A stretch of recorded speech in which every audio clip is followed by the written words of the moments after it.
Hey everybody, this is Pastor Brook. Sorry I'm late for our video log today. I usually try to do it by noon, but I'm about a couple hours late because I've been so busy. I've had a lot of meetings, and then I'm standing in to make supper for Camp Unity. Randy and Sonia Garrett couldn't make it today to do it, and so they asked if I could stand in, and so I said sure. It's fun to stand in for someone else, isn't it? So we're having roast pork, and then we're gonna have potatoes and carrots, and we got stuffing coming around. And then I've asked Abigail, our nursery worker who's gonna be moving to Germany, if she'd make a dessert. So I think it's gonna be a great meal.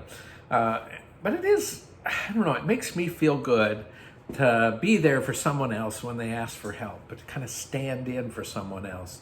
And it reminds me of a story that my dad used to tell me. I remember it in a sermon one time.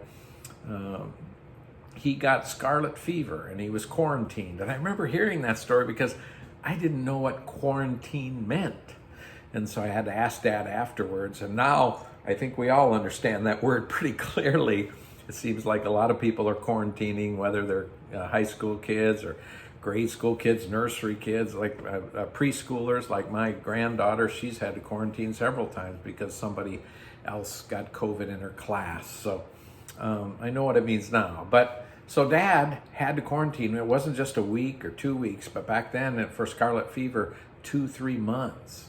And it was the winter months, and all of Dad's brothers and sisters, they didn't come to the house. They went and farmed them out, and it was just my grandma and my dad in this little house.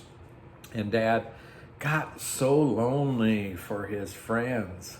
And one day, about 2 weeks into it, one of his friends, Dean Koppler, dropped by, and he threw a rock up at Dad's window. Dad was upstairs and quarantined up there. And Dad opened the window, and Dean Koppler told him what was going on at the school, what the girls were doing, what the guys were doing, what the classes were. And he would stand there 20, 30, sometimes a whole hour just telling Dad what was going on. And Dad was so thankful for that. And then he came back every day after that. Dean Koppler was there right after school, Dad's best friend, and just stood there right underneath Dad's window and told him what was going on. And Dad was able to talk. Dad said he couldn't have made it through that quarantine without Dean Koppler standing by his side. I think we can't get through this pandemic. We can't get through what we're going through without people standing next to us, and without us standing next to others.